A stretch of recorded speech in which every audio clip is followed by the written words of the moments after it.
আসসালামু আলাইকুম। এসএসসি 2026 কেমন আছো তোমরা সবাই? আশা করি ভালো আছো। দেখো, তোমাদের কলেজ ভর্তি কবে থেকে শুরু হবে, তোমাদের ক্লাস কবে থেকে, এ বিষয়ে একটা চূড়ান্ত প্রস্তাবনা তৈরি করা হয়েছে।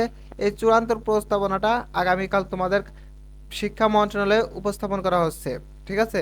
এরপরে এই চূড়ান্ত প্রস্তাবনাটা, যেহেতু এটা চূড়ান্ত প্রস্তাবনা, এটা শিক্ষামন্ত্রী অবশ্যই সই করে দিবে এবং এটাই তোমাদের চূড়ান্ত প্রস্তাবনা হতে যাচ্ছে তোমাদের কলেজ ভর্তির। তাহলে আমরা আসো দেখি তোমাদের কবে থেকে কলেজ ভর্তি শুরু হচ্ছে। ঠিক আছে, কবে থেকে তোমরা আবেদন করতে পারবা এবং কবে থেকে তোমরা ক্লাস করতে পারবা। তোমরা যারা আমার চ্যানেলটা ফলো করো তারা সকলেই জানো যে আমি এসএসসি, এইচএসসি এবং অ্যাডমিশন সকল আপডেট এই চ্যানেলে দিয়ে থাকি। তাই তোমরা যারা নতুন আসছো অবশ্যই আমার এই ইউটিউব চ্যানেলটা সাবস্ক্রাইব করে রাখবা এবং ফেসবুক থেকে দেখলে অবশ্যই ফলো দিয়ে রাখবা।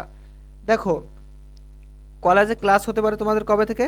12 নভেম্বর থেকে চূড়ান্ত প্রস্তাবনা এটাই আসছে যে 12 নভেম্বর থেকে ক্লাস নেবে। দেখো, চলতি বছরের উচ্চ মাধ্যমিক সার্টিফিকেট একাদশ শ্রেণীর ক্লাস আগামী 12 নভেম্বর থেকে শুরুর পরিকল্পনা নিয়েছে আন্তঃশিক্ষা সমন্বয় বোর্ড। ঠিক আছে, এ সংক্রান্ত প্রস্তাবনা আগামীকাল বৃহস্পতিবার শিক্ষা মন্ত্রণালয়ে জমা দেওয়া হবে বলে জানা গেছে। অর্থাৎ প্রস্তাবনা কিন্তু রেডি যে আমরা 12 নভেম্বর ক্লাস নিতে চাচ্ছি। ঠিক আছে, এবং কবে থেকে কবে আবেদন চলবে এটাও রেডি। শুধুমাত্র শিক্ষা মন্ত্রণালয়ে এটা প্রেরণ করবে।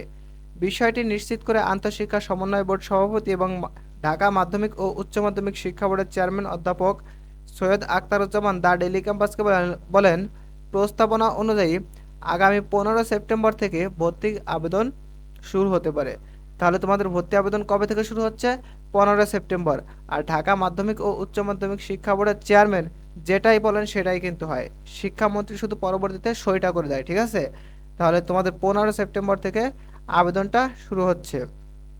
এবং ঢাকা বোর্ডের চেয়ারম্যান বলেন, 15 সেপ্টেম্বর থেকে আবেদন শুরুর পর 10 নভেম্বর পর্যন্ত এর মধ্যে যাবতীয় কার্যক্রম শেষ হবে। ঠিক আছে, 15 সেপ্টেম্বর থেকে আবেদন শুরু হবে এবং 10 নভেম্বরের মধ্যে তোমাদের ভর্তি কার্যক্রম শেষ হয়ে যাবে। ঠিক আছে, এবং 12 নভেম্বর থেকে ক্লাস শুরুর প্রস্তাবনা করা হয়েছে। এখানে টাইপিং মিস্টেক হয়ে 12 সেপ্টেম্বর হয়ে গেছে, এখানে 12 নভেম্বর হবে। বিষয়গুলো আগামীকাল প্রস্তাবনা আকারে মন্ত্রণালয়ে জমা দেওয়া হবে। এরপর শিক্ষা মন্ত্রণালয় এ বিষয়ে চূড়ান্ত সিদ্ধান্ত নেবে। ঠিক আছে, 10 আগস্ট এসএসসি ও সমান পরীক্ষার ফলাফল প্রকাশ করা হয়েছে।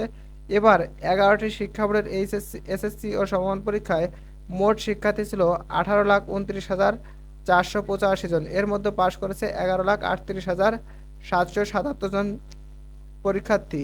প্রায় 7 লাখ পরীক্ষার্থী পাশ করতে পারেনি। এই হিসাবে এবার অর্ধেকের বেশি আসন ফাঁকা থাকবে। অর্থাৎ একাদশ শ্রেণীতে এবছর কিন্তু তোমার অর্ধেকের বেশি আসন ফাঁকা থাকবে, কারণ একাদশ শ্রেণীতে সিট আছে কত? 25 লাখ। ঠিক আছে, 25 লাখ সিট। তার মধ্যে পাশ করেছে কত? মাত্র 11,38,000।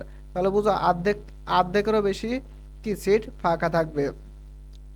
তাহলে আমরা কি বুঝতে পারলাম? তোমাদের 12 নভেম্বর থেকে ক্লাস শুরু হচ্ছে। ঠিক আছে, 12 নভেম্বর থেকে, এখানে 12 সেপ্টেম্বর দেওয়া আছে, হবে 12 নভেম্বর। ঠিক আছে, 12 নভেম্বর থেকে ক্লাসটা শুরু হবে এবং তোমরা 15 সেপ্টেম্বর থেকে আবেদন করতে পারবা। 10 নভেম্বরের মধ্যে তোমাদের ভর্তি কার্যক্রম পুরোপুরি শেষ হয়ে যাবে। আশা করি বুঝাইতে পারছি। প্রিয় শিক্ষার্থীবৃন্দ, কালকে চূড়ান্ত তালিকাটা প্রকাশ পেয়ে গেলে আমরা তোমাদের জানিয়ে দেবো। সেজন্য অবশ্যই আমাদের চ্যানেলটা সাবস্ক্রাইব করে রাখবা এবং ফেসবুক থেকে দেখলে অবশ্যই ফলো দিয়ে রাখবা। আর তোমাদের যাদের সরাসরি মেসেজ দিয়ে প্রশ্ন করার ইচ্ছে থাকে, তারা সরাসরি মেসেজ দাও টিকটকে।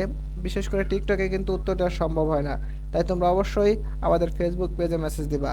আমাদের ফেসবুক, ইউটিউব এবং টিকটক সব জায়গায় একই নাম, একই লোগো, অলওয়েজ এডুকেশন বিডি। তাই তোমরা যারা মেসেজ দিবা অবশ্যই ফেসবুকে গিয়ে মেসেজ দিবা। ঠিক আছে, তো ভালো থেকো তোমরা সবাই। আল্লাহ হাফেজ।